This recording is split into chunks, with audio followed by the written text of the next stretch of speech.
Hello friends, ഏവർക്കും market അപ്ഡേറ്റ്സിൻ്റെ ഒരു പുതിയ എപ്പിസോഡിലേക്ക് വീണ്ടും സ്വാഗതം.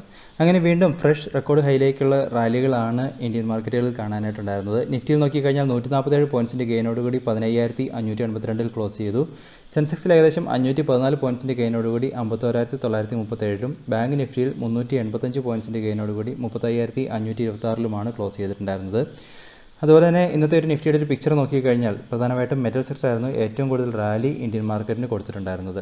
അതുപോലെ തന്നെ മീഡിയ, PSU ബാങ്ക് ആയിരുന്നു ഇന്ന് ഏറ്റവും കൂടുതൽ ഡിക്ലൈനിൽ പോയിട്ടുണ്ടായിരുന്നത്.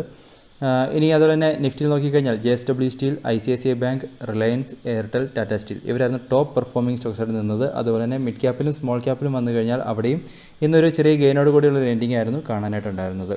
നിഫ്റ്റിയുടെ ഒരു ഡെയിലി ചാർട്ടിലേക്ക് വന്നു കഴിഞ്ഞാൽ കാണാൻ സാധിക്കുന്നത് നമ്മൾ ഇതിനു മുമ്പ് പറഞ്ഞ ഒരു റെസിസ്റ്റൻസ് സോണുകൾ 15,440, 480 റേഞ്ചിലുള്ളൊരു റെസിസ്റ്റൻസ് സോണിനെയൊക്കെ ബ്രേക്ക് ചെയ്തിട്ടാണ് ഇന്ന് മാർക്കറ്റ് ഉണ്ടായിരിക്കുന്നത്, നിഫ്റ്റി ഉണ്ടായിരിക്കുന്നത്. റെക്കോർഡ് ഹൈയിലേക്കാണ് വീണ്ടും റാലികൾ പോയിക്കൊണ്ടിരിക്കുന്നത്. നിഫ്റ്റിയുടെ ഒരു ട്രെൻഡ് ബുള്ളിഷായിട്ട് തന്നെ തുടരുന്നു. റെസിസ്റ്റൻസിനെ ബ്രേക്ക് ചെയ്ത് ഉണ്ടായിരിക്കുന്നു എന്നുള്ളത് മാർക്കറ്റിന് വീണ്ടും ഒരു ബുള്ളിഷായിട്ടുള്ളൊരു സാധ്യതകളാണ് പ്രിൻറ്റ് ചെയ്യുന്നത്. എന്നിരുന്നാലും നമുക്ക് നാളത്തെ മാർക്കറ്റിനെ സംബന്ധിച്ചിടത്തോളം ഇന്ന് പബ്ലിഷ് ആയ GDP ഡാറ്റകളൊക്കെ ആയിരിക്കും ഒരു ഇമീഡിയറ്റ് ഇഫക്റ്റ് കൊടുക്കാനായിട്ട് നിലനിൽക്കുന്നത്. GDP ഡാറ്റ അതുപോലെ തന്നെ വിവിധ സ്റ്റേറ്റുകളിലുള്ള ലോക്ക്ഡൗൺ റിലാക്സേഷൻസൊക്കെ നാളത്തെ മാർക്കറ്റിന് ഒരു ഇമ്പാക്റ്റുകൾ കൊടുക്കാനായിട്ട് നിലനിൽക്കുന്നു. നിഫ്റ്റിയെ സംബന്ധിച്ചിടത്തോളം നമുക്ക് ബുള്ളിഷായിട്ട് നിലനിൽക്കുന്നു.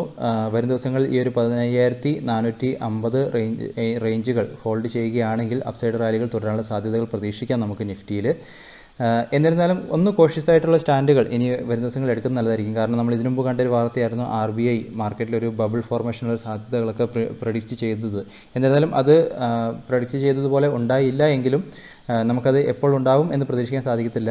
അതുകൊണ്ട് തന്നെ അങ്ങനത്തെ ഒരു വാർണിംഗ് അവർ കൊടുത്തതുകൊണ്ട് ഒരു സ്ട്രിക്റ്റ് ആയിട്ടുള്ള സ്റ്റോപ്പ് ലോസുകൾ വരും ദിവസങ്ങളിൽ ഫോളോ ചെയ്യുന്നത് നല്ലതായിരിക്കും. അത് നിങ്ങൾ എങ്ങനെയാണോ നിങ്ങളുടെ ഒരു സ്ട്രാറ്റജി അനുസരിച്ച്, അത് വീക്ക്ലി ചാർട്ട് ബേസ് ചെയ്തിട്ടാണോ മന്ത്ലി ചാർട്ട് ബേസ് ചെയ്തിട്ടാണോ, അത് എങ്ങനെയാണോ നിങ്ങളുടെ ഒരു സ്ട്രാറ്റജി അനുസരിച്ച് അത് ആ ഒരു സ്റ്റോപ്പ് ലോസുകൾ ഫോളോ ചെയ്യുന്നത് കൃത്യമായിട്ട് ഫോളോ ചെയ്യുന്നത് നല്ലതായിരിക്കും. അപ്പോൾ ആ ഒരു കാര്യം മാത്രം തീർച്ചയായിട്ടും പ്രത്യേകം ശ്രദ്ധിക്കുക. ഇനി അതുപോലെ തന്നെ ഇപ്പോൾ നമുക്ക് നിഫ്റ്റിയിൽ മാത്രമല്ല ബാങ്ക് നിഫ്റ്റിൻ്റെ ചാർട്ടിലേക്ക് വന്നു കഴിഞ്ഞാൽ അവിടെയും ബുള്ളിഷായിട്ടുള്ളൊരു റാലികളാണ് കാണാനുണ്ടായിരുന്നത്. ബുള്ളിഷ് എൻഗൾഫിംഗ് പോലത്തെ ഒരു പാറ്റേൺ ഫോർമേഷനാണ് ബാങ്ക് നിഫ്റ്റിയിൽ ഫോം ചെയ്തിരിക്കുന്നത്.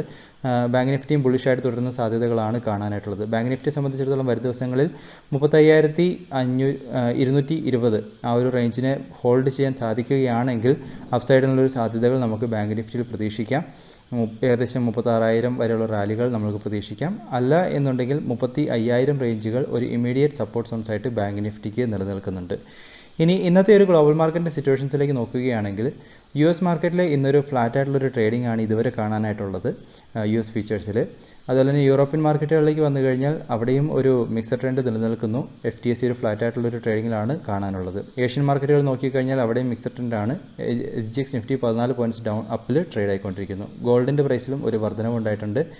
അതുപോലെ തന്നെ രൂപ നോക്കിക്കഴിഞ്ഞാൽ ഡോളറിന് അഗെയിൻസ്റ്റ് ആയിട്ട് 17 പൈസയുടെ ഇടിവുണ്ടായിരിക്കുന്നു. 72.61 ട്രേഡ് ഉണ്ടായിരിക്കുന്നത്. ഇൻസ്റ്റിറ്റ്യൂഷൻ ആക്ടിവിറ്റി വന്നു കഴിഞ്ഞാൽ ഫോറിൻ ഇൻസ്റ്റിറ്റ്യൂഷൻ്റെ ഭാഗത്തു നിന്ന് 2,412 കോടിയുടെ ഇൻവെസ്റ്റ്മെൻറ്റ് ക്യാഷ് മാർക്കറ്റിൽ വന്നിട്ടുണ്ട്. നല്ലൊരു പാർട്ടിസിപ്പേഷനാണ് ഇന്ന് അവരുടെ ഭാഗത്തു നിന്ന് കാണാനുള്ളത്. ഡൊമസ്റ്റിക് ഇൻസ്റ്റിറ്റ്യൂഷൻ്റെ ഭാഗത്തു നിന്നും 179 കോടിയുടെ നെറ്റ് ഇൻവെസ്റ്റ്മെൻറ്റ് വന്നിരിക്കുന്നു. ഇപ്പോൾ നമുക്ക് നോക്കിക്കഴിഞ്ഞാൽ ഇൻസ്റ്റിറ്റ്യൂഷൻ സപ്പോർട്ടീവായിട്ടാണ് കാണുന്നത്. അതുപോലെ തന്നെ രൂപ സപ്പോർട്ടീവായിട്ടല്ല, ചെറിയൊരു ഇടിവിൽ നിലനിൽക്കുന്നു. ഗ്ലോബൽ മാർക്കറ്റുകളും ഒരു മിക്സഡ് നോട്ടിലാണ് നിലനിൽക്കുന്നത്. തീർച്ചയായിട്ടും രാവിലെ SGX നിഫ്റ്റി ഒന്ന് ട്രാക്ക് ചെയ്യുക. അതിനെ ബേസ് ചെയ്തുള്ളൊരു ഓപ്പണിംഗ് നമുക്ക് തീർച്ചയായിട്ടും പ്രതീക്ഷിക്കാം.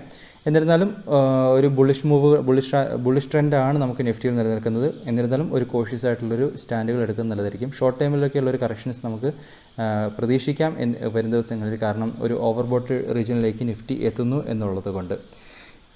എന്നിരുന്നാലും പാനിക് ആവേണ്ട കാര്യമില്ല. സ്ട്രിക്റ്റ് ആയിട്ടുള്ള സ്റ്റോപ്പ് ലോസുകൾ ഫോളോ ചെയ്യുന്ന കാര്യം ശ്രദ്ധിക്കുക. ഇനി സ്റ്റോക്കുകളെ സംബന്ധിച്ചിടത്തോളം ഗോദ്രേജ് കൺസ്യൂമർ പ്രോഡക്റ്റും മൈൻട്രിയും ഒന്ന് ട്രാക്ക് ചെയ്യുന്നത് നല്ലതായിരിക്കും. കാരണം രണ്ടിലും നല്ലൊരു ബുള്ളിഷ് റാലികളാണ് കണ്ടുവരുന്നത്. തീർച്ചയായിട്ടും ഈ ഒരു 2 സ്റ്റോക്കിനെ നിങ്ങളൊന്ന് ട്രാക്ക് ചെയ്യുക.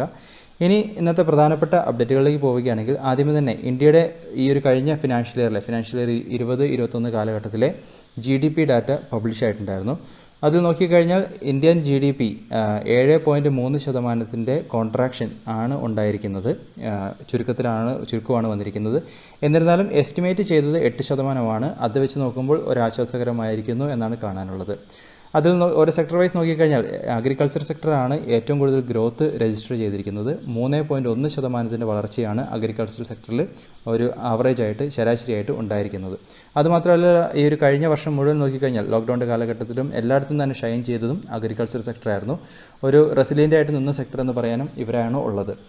അതുപോലെ തന്നെ മാനുഫാക്ചറിങ് ആൻഡ് കൺസ്ട്രക്ഷൻ സെക്ടർ, ഈ ഒരു സെക്ടറുകളിലേക്ക് വന്നു കഴിഞ്ഞാൽ ഇവർ ഒരു റിക്കവറീൻ്റെ ഒരു പാത്തിലാണ്, തിരിച്ചുവരവിൻ്റെ ഒരു പാതയിലാണ് എന്നാണ് റിപ്പോർട്ടുകൾ സൂചിപ്പിക്കുന്നത്. അവരുടെ ഒരു GDP ഓരോ ക്വാർട്ടറിലെയും GDP നോക്കിക്കഴിഞ്ഞാൽ കഴിഞ്ഞ ക്വാർട്ടറുകളിലേക്കൊക്കെ തിരിച്ചുവരവിൻ്റെ അല്ലെങ്കിൽ ഒരു റിക്കവറീൻ്റെ ഒരു പാതയിലാണ് എന്ന് സൂചിപ്പിക്കുന്നുണ്ട്.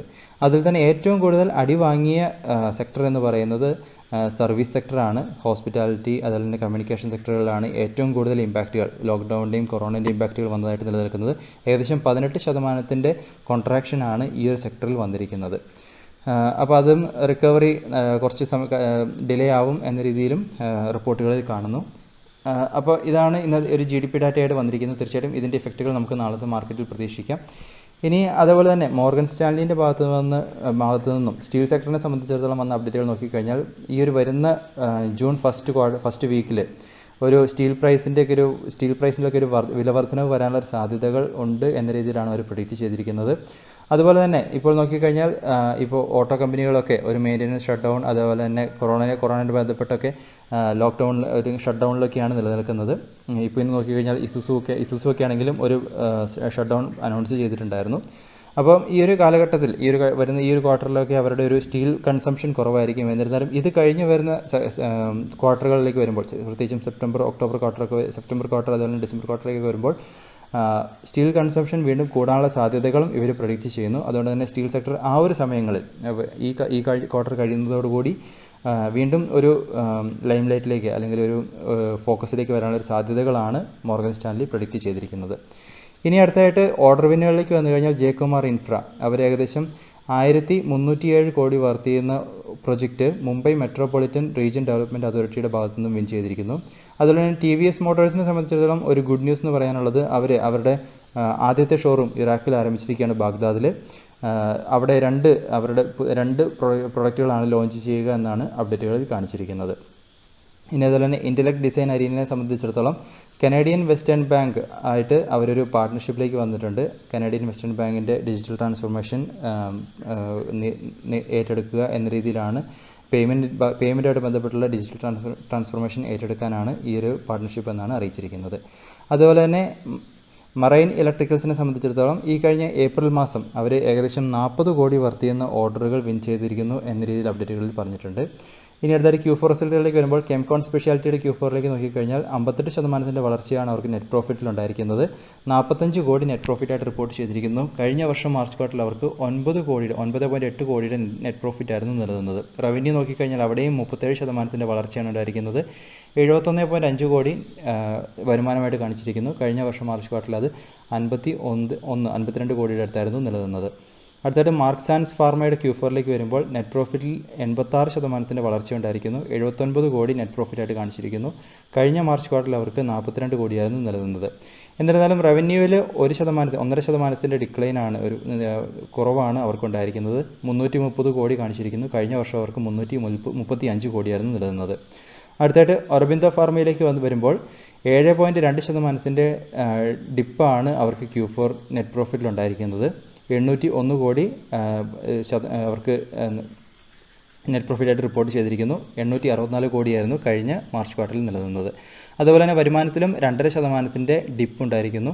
6001 കോടി വരുമാനമായിട്ട് കാണിച്ചിരിക്കുന്നു. കഴിഞ്ഞ മാർച്ച് ക്വാർട്ടറിൽ അവർക്ക് 6158 കോടിയായിരുന്നു നിലനിന്നത്. അതുപോലെ തന്നെ പ്രകാശ് ഇൻഡസ്ട്രീസിൻ്റെ Q4ലേക്ക് വരുമ്പോൾ 51 കോടി നെറ്റ് പ്രോഫിറ്റായിട്ട് റിപ്പോർട്ട് ചെയ്തിരിക്കുന്നു. കഴിഞ്ഞ മാർച്ച് ക്വാർട്ടറിൽ അവർക്ക് 18 കോടിയായിരുന്നു നിലനിന്നത്.